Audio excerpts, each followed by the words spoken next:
Guys, it's me, Teacher Janet again. So guys, meron tayo ditong bangus. Papalamanan natin siya ng kamatis, sibuyas, at saka luya. So ayan guys, pinagagawa na natin. So iluluto natin siya sa foil. So ito rin yung pinakamadaling maluto.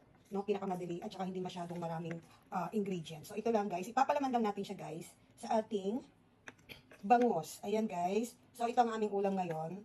So sasasaw natin siya sa toyo at saka kalamansi. So ayun na guys, okay na.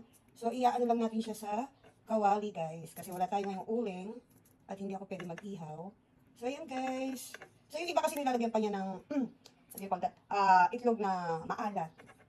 Pwede din lagyan ng itlog na maalat. So pwede rin siya iluto sa daon ng saging guys. So kasi walang available na daon na saging, so foil ko na lang siya ilagay. So babalutan natin siya sa foil or ibabalot natin siya sa foil.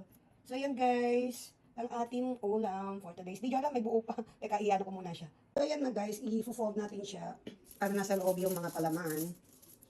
Sana wag lumabas. Ayan guys, ang ating bangus na may palaman. Ayan, di naman siya lumabas masyado. Ayan guys.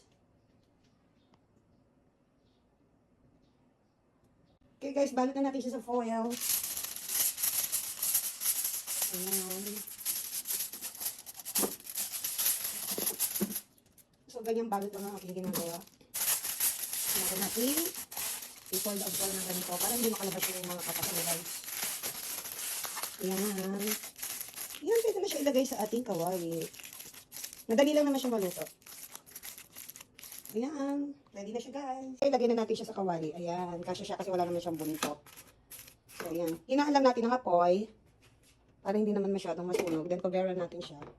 Hindi natin siya ilagay kasi mahangin guys sa aming bahay. Kasi lumalabas doon ng hangin. Ay, pumapasok pala, sorry. Pumapasok ang hangin doon sa taas. Kaya, minsan namamatay yung apoy. Eh, kasi hinaan lang natin ito kasi masusunog naman siya pag masyadong malakas. Ayan guys.